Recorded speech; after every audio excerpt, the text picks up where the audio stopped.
menjunjung tinggi ilmu pendidikan menjadi komponen penting dalam kemajuan bangsa. Universitas Trunojoyo Madura memperkenalkan sosok guru besar dalam bidang ilmu hukum. Profesor Dr. Denny Setiabagus Yuherawan SHMS lahir di Surabaya pada tahun 1962 dan merupakan anak keempat dari 6 bersaudara. Terlahir dari pasangan Bapak Abdul Jabar Kuncoro dan Ibu Supiati, beliau menikah dengan sang istri yang bernama Wiwik Julia Stuti dan dikaruniai putra-putri yang bernama Dewangga Setiabagus Yuherawan, Sheila Puspitasari, dan Tiara Kumalasari.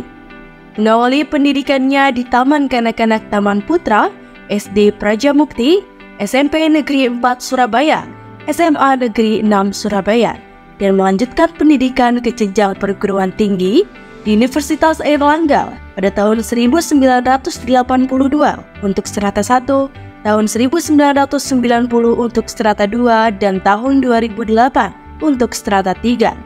Berkat konsistensi dan kecintaannya pada dunia pendidikan, pada tahun 2023, beliau resmi mendapatkan predikat guru besar di Universitas Trunojoyo Madura. Terima kasih pada semuanya, karena pada hari ini saya dikukuhkan sebagai guru besar ilmu hukum pidana pada Fakultas Hukum Universitas Trunojoyo Madura. Sebagai seorang intelektual, ada 2 tugas utama yang harus dilakukan, yaitu yang satu,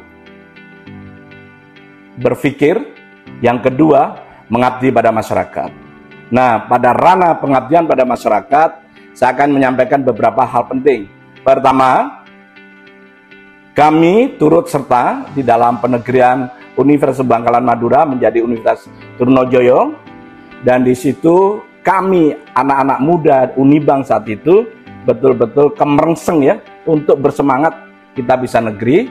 Dan di dalam beberapa fragmen epik ini, selain melibatkan ketua yayasan yaitu almarhum Husein Suropranoto, maka di situ ada juga tokoh Pak Zaini yang bisa membawa 44 orang guru besar menghadap Gus Dur untuk berdiskusi dan meminta bagaimana ini bisa menjadi negeri. Alhasil gitu ya, pada tanggal 5 Juli 2001 itu Unibang telah ditingkatkan statusnya sebagai perguruan tinggi negeri dengan nama Universitas Trunojoyo Madura. Yang kedua,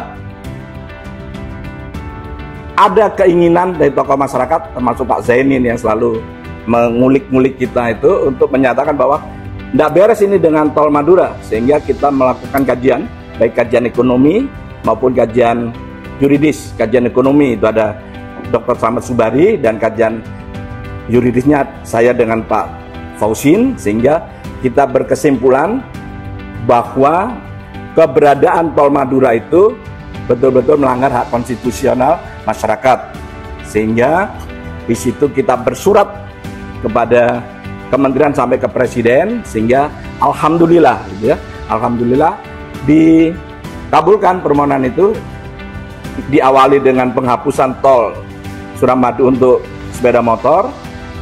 Keinginan kami sebenarnya menurunkan biaya tol Suramadu untuk mobil dan kelas berat itu, tapi ternyata semuanya dibebaskan. Itu yang ketiga, itu kita fokus juga tetap dengan teman-teman tokoh-tokoh masyarakat. Itu ada Pak Zaini, ada Pak Rawi, dan juga almarhum Pak Husein, tokoh-tokoh ulama, ada Kiai Safi. Itu selalu ngotot bahwa nggak bisa Madura seperti ini, harus provinsi. Kenapa harus provinsi?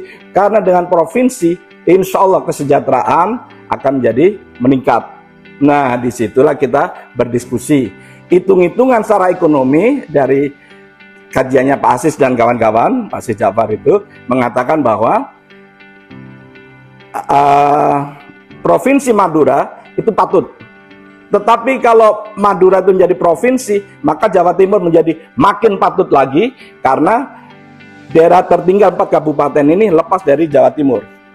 Nah, ini perjuangan ini masih belum berhasil, karena saat itu kami sebagai tim hukum, saya dan Mas Rektor Dr. Safi serta Pak Ali Fahmi, itu kita belum menemukan keberhasilan. It's okay. Yang terakhir, kita juga sedang menggagas jalan Trans Madura. Untuknya apa? Untuk menumbuhkan perekonomian masyarakat. Dan ini masih bergulir.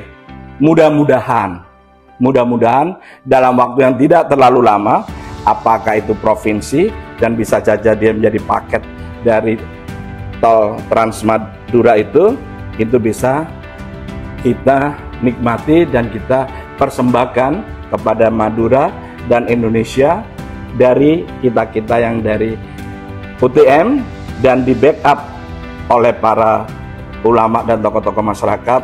Kalau yang saya hafal betul nama-nama itu ada Haji Saini, Haji Rawi, terus dan juga almarhum Pak Husin, Kiai Safi, Kiai Nuruddin sebelum itu dan sebagainya.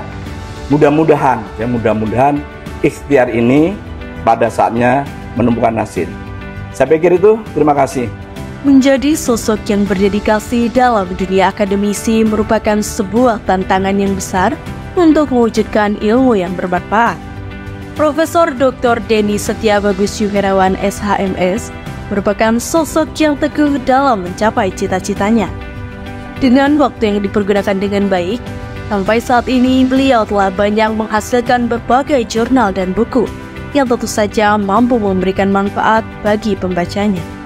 Profesor Denny, sapaan akrabnya, memang bercita-cita menjadi seorang dosen dan lawyer sejak kecil. Berkat ketekunannya, pada tahun 1988, beliau memulai perjalanan akademisnya sebagai seorang dosen. Selama proses akademisnya, beliau juga pernah mengikuti sandwich program di University of Utrecht di Belanda. Selain itu, beliau juga banyak mendapatkan penghargaan, di antaranya berkesempatan mengikuti Fellowship Program Award dari World Bank sekitar tahun 1998, yang dimana beliau mendapat kesempatan untuk meneliti di Amerika, dan juga menjadi dosen teladan di Kopersis Wilayah 7 pada tahun 90-an, dan masih banyak lagi. Namun, berbagai pencapaian yang telah diraihnya tidak lantas membuatnya berpuas diri.